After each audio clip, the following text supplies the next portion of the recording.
Hello mga katenderang kusinera, welcome back to my channel. For today's video po ay magluto naman po tayo ng corned beef patty. Isa sa mga ulam or palaman na madali lang pong gawin. Lalo na ngayon na maulan ang panahon at tinatamad na po tayong lumabas ng bahay para bumili lang ng ulam, ito po itry nyo. Siguradong magugustuhan nyo po ito. Tara, simulan na po natin. Sa isang bowl, ilagay po natin yung isang latang corned beef. 150 grams po ito. Any brand po na gusto nyong corned beef, pwede po. Sunod po, ilagay na po natin yung hiniwa po natin na bawang at sibuyas. Maglalagay din po tayo ng isang pirasong itlog. Kung marami naman po kayong kakain, dagdagan nyo na lang po yung corned beef at itlog. Maglalagay din po tayo ng pamintang durog. Ito po, dinurog ko na mga 1/4 teaspoon lang po ng pamintang durog. Okay na po yan.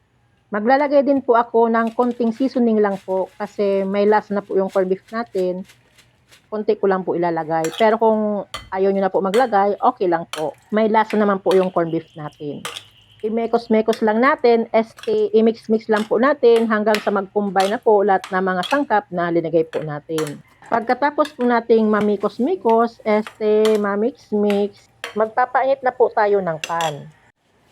Buksan na po natin yung kalan at kapag mainit na po yung ating kawali, maglalagay na po tayo ng mantika.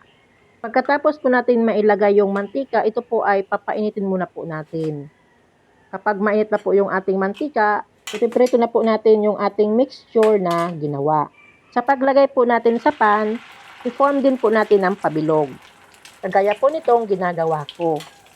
Itong linuluto ko, tamang-tama ito sa mga kabataan ngayon na nagsasanay palang magluto. Lalo na yung mga malayo sa magulang na nag-aaral. Alam ko, hindi kayo nawawala ng corned beef sa inyong boarding house. Kaya gawin nyo na ito, siguradong magugustuhan nyo po ito kasi napakadali lang gawin. At heto na po yung ating corned beef patty na linuluto.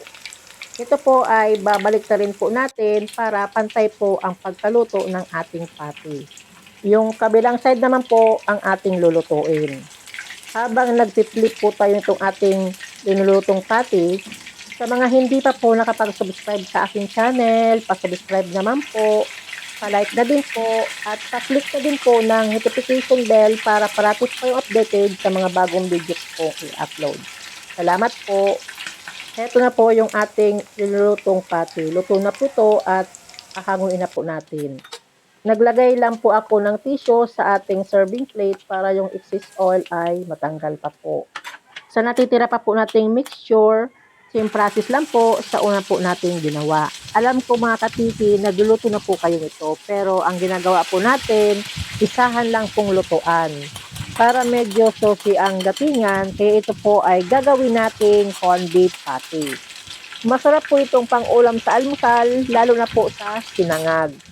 At masarap din po itong pampalaman po sa tinapay.